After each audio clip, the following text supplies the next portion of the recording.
we observe the effect of increasing k from 1 to higher. Okay. Now, on one hand, you see that if we increase k, okay, uh, it increasing k makes it harder for false positives to happen.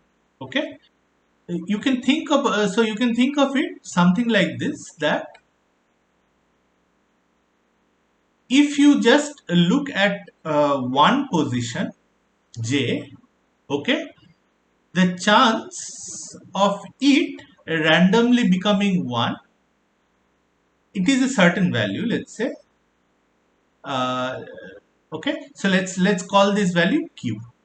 Okay, now suppose you also see another index j dash, the chance of it becoming randomly 1 is also q. Okay, so the chance of both of these becoming 1 is q square. Okay, so in particular, the chance of all of these bit positions, okay, given by hi of x, all k of this becoming randomly 1, okay, is something like q to the power k. Okay, and this is less than q. Okay, so this is number 1. Okay, number 2, on the other hand, if you increase k at the time of insertion, more positions get filled up. Okay, why do more positions get filled up? Because you basically make hi of x to be 1. So b of hi of x to be 1.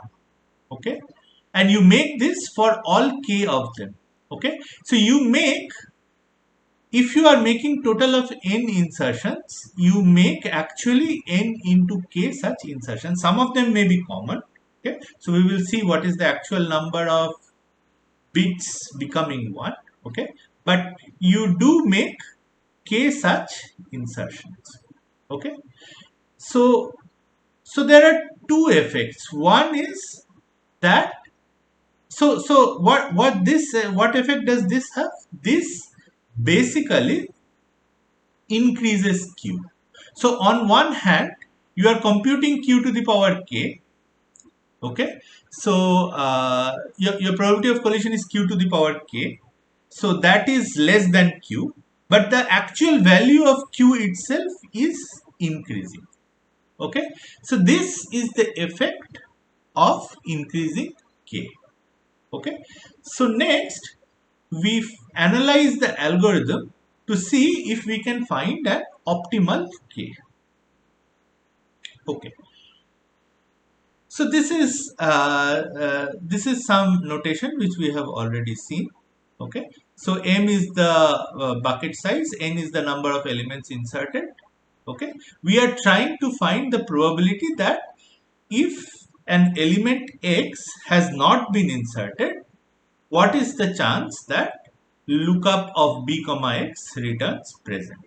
Okay, and as we have already discussed, we assume that the hash functions are independent, okay, and uniformly distributed. Okay, so basically no hash function hi of x is independent of j of x. Okay, and obviously they are also independent of the of x itself. Okay, and secondly, that your probability of hi of x is equal to j is given by 1 by m for all positions j. So each of them, they have the same probability of landing up as a hash function, as the target of the hash function. Okay. Okay. So in order to analyze, first let us see that what is the probability of jth element being equal to 0, okay, or jth bit in the bit array b being equal to 0, given that you have already made n insertions. Okay, so the probability that any one element becoming 0 after just one insertion. Okay, any one insertion. So any one insertion, the probability that a particular element becomes 1 is 1 by m. So probability that an element remains 0 is 1 minus 1 by m. Okay. Now remember, you have made k times n many such insertions, and each of these are independent. Okay. So you can think that this is the probability that after n many insertions, which means actually k times n many insertions into the bit array, okay, or after processing n many elements, okay, this is the probability that your bj is 0. Okay, and you can think, so in the limit that m tends to infinity, actually it, so if m is very high, okay, you can just use the formula that limit m tends to infinity, okay, 1 minus 1 by m to the power m is equal to e. Okay, so you can just use this formula to get this approximation for very high value of m. Okay, uh, which is understandable, since your m is going to be maybe of the order of at least 1 million. Okay, so 1 million or above. Okay, because you can have 1 megabyte of data, okay, in practice. Okay, so now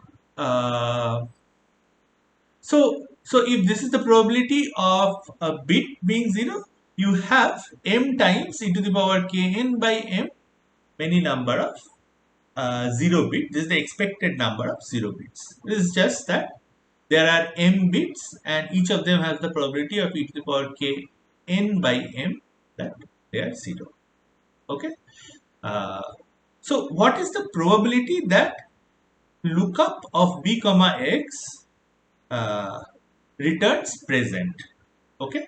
So this is the probability that a particular bit is going to be 0. Okay. So 1 minus this is the probability that a particular bit is going to be 1. Okay. And there has to be, all k of them have to be 1 to return present. Okay. And this is again independent. So it is going to be 1 minus e to the power kn by m to the power k. Okay. So this is the probability that even though x was not inserted, just by random chance, okay, x will be returned as present, given that you have n many elements inserted into the Bloomfield pair. Okay. So can we choose k to minimize this probability? Okay. So now we just do a bit of parameter substitution, where we substitute this probability of each bit becoming 1 as p. Okay. So then the log of false positive is log of this. Okay, we have already seen this, and this is equal to k times log of 1 minus p. Okay, now if we just substitute the value of k here, so we take, so from this we can say that your log of p is equal to minus kn by m. Okay, and so k is m minus m by n log p. Okay, and this is what we are substituting for the value of k. Okay, now you see m and n, of course, does not depend on k, only p depends on k. So we want to find the minimum of log of p times log of 1 minus p. Okay, so we want to find the minimum of this. Okay, and here we have shown the plot of this, okay, as a function of p, and you see this is minimum when p is equal to half. Okay, and now if we substitute p is equal to half here, this is just m log 2 by n. Okay, so this is the optimal value for k. Okay, okay, now if we substitute the value of k is equal to m log 2 by n into, remember the formula for p is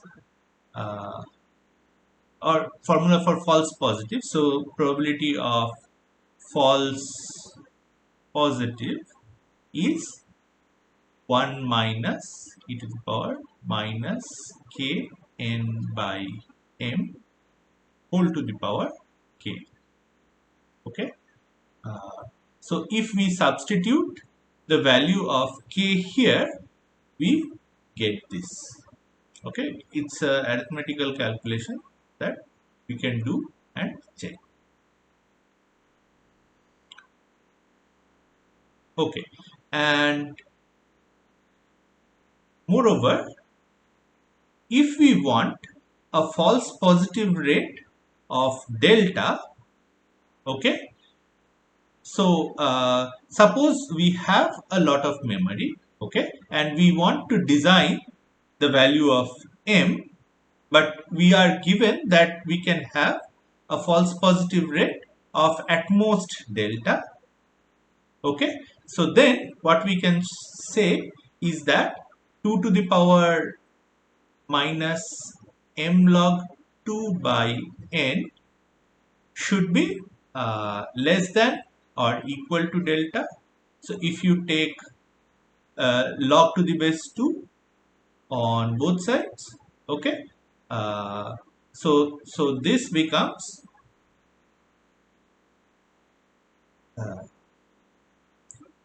m log 2 by n should be greater than or equal to minus log delta, which is just log 1 by delta log to the base 2. Okay, and so everything is log to the base 2, so your m should be greater than or equal to n times log to the base 1 by delta by log. Okay, so if you want 1% false positive rate, okay, so if you want this to be like 0.01, okay, you need to use 7 hash functions and you need to use 10 times n many bits. Okay, you can check the calculations.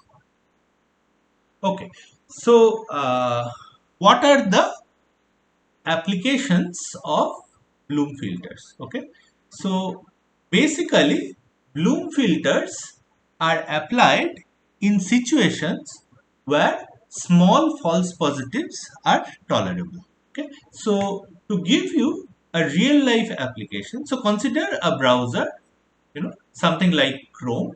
Okay, and now let's say this browser wants to support a feature where it wants to inform you if or whether a URL that you are currently browsing is potentially malicious or not.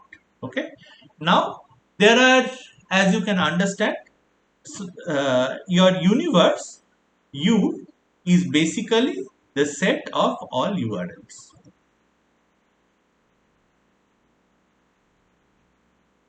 Okay. Now, so you want to maintain, so you have a classifier, okay, which given a URL, okay, classifies this as either malicious or not malicious, and you have a set of hashing functions which given a URL map the URL into one of the M hash buckets, let's say. Okay. Now, uh, on let's say your server, okay, let's say in this case Chrome is maintained by Google, so on the Google servers they have analyzed many URLs, okay, and some of them are malicious and some of them are not, okay, and this they can store into a Bloom filter, okay, using uh, the technique that we just described, which is that basically we hash the URL using k-hash functions and then mark the Bloom filter elements for this k-hash functions as ones. Okay, and once it has done sufficiently many URLs, this for sufficiently many URLs or the URLs it has currently seen, it just shares this Bloom filter, okay, with every browser. Okay, every time you update Chrome along with the software, you also get an updated Bloom filter. Okay, now whenever on the browser side, whenever it sees a URL, it just does a lookup. So it also has the hash function. So it just does a lookup on the this Bloom filter.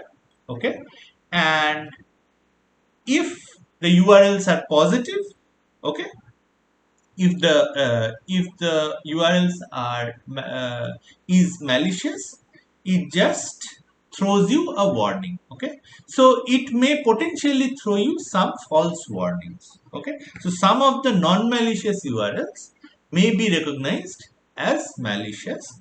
Okay, but if that is not too much of a problem, this is a very good application because for every URL that you type, it is super fast, it is memory efficient, okay, and basically it is providing a functionality without any server side overhead on the from Google, so it can basically work very efficiently.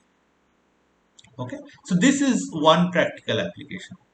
Another practical application is many a times you have large databases, okay, and you are trying to do very large joins with this. Okay, now instead of just maintaining you know, like, so what does the database basically have to do? The database has to so there are many things people do. One of the things is, for example, you may want to estimate a join size. Okay, so you may want to see how many how many tuples will a particular query throw. Okay, a particular join query throw. Okay, and for estimating this, you may want to estimate that how many, you know, whether a particular key is present in a database or in a particular table or not. Are there any rows with a key or not? Okay, and then even without looking at, so suppose you could do something like this, then even without uh, looking at the uh, second table, just by looking at the keys of the first table, okay, you can uh, try to figure out whether to actually your final join result will have the current query or current tuple or not, and accordingly whether you even need to process this tuple or not. Okay, this record or not. Okay, so I'm calling it tuple. Tuple and record are the same. Okay, so this is another application of Bloom filter. So instead of querying the other table, you can just maintain a Bloom filter for each table, okay, which it gives some false positives, okay. So it gives some non-existent rows as present, but whichever rows are not present, it filters those out, and then you can filter them out from the first table which you are querying. So this is another application. There is also another application for Bitcoin synchronization, okay, Bitcoin wallet synchronization. Okay, okay. So we have pretty much seen a very useful tool, which is the Bloom filter, where in the streaming setting you can basically maintain a set of elements, and if you are willing to suffer a small number of false positives, you can very efficiently query. So you can very efficiently maintain this set of elements, and you can also very efficiently query this set of elements. Okay. uh, One drawback or one problem is that you can do this only if your stream is an insert only stream. That is, you are seeing elements in the stream one after the other, but there is no way of deleting elements you have already inserted into the Bloom filter. And the reason for this is that if you delete elements which are already there in the Bloom filter, basically if you set their corresponding bits to be 0, then it may result in deletion of other elements which are actually there in the Bloom filter, but due to collision, uh, those elements, one of the hash functions of those elements will be marked as 0, and then the lookup will turn out to be negative.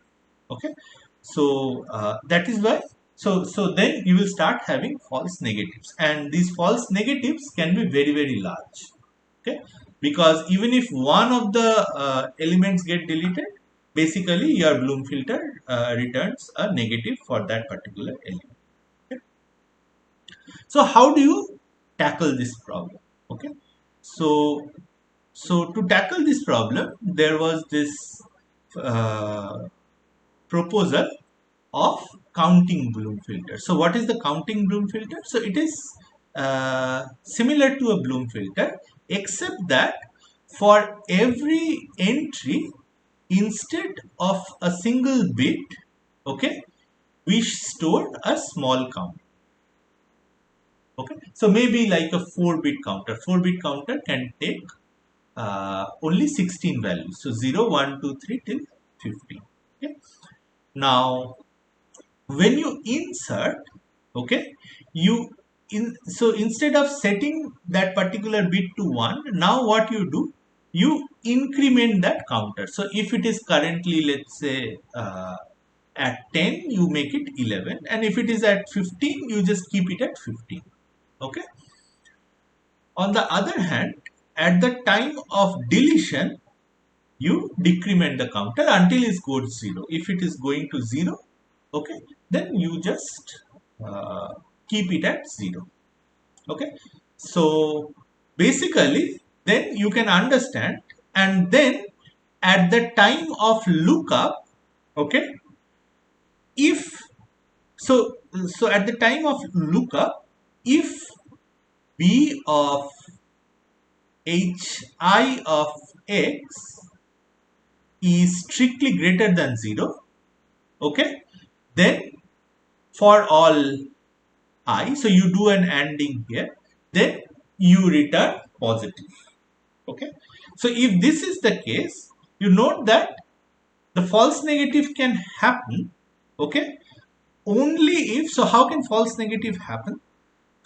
False negative can only happen if uh, there were more than 16 insertions, and exactly, so there were something like 17 or 18 insertions, okay, but since the counter is capped at 16, you uh, you stop incrementing the counter, okay, and then there were 16 deletions of elements clashing with uh, this particular cell, okay, then only you get a false negative. So you can understand that the probability of that happening is very, very low, okay.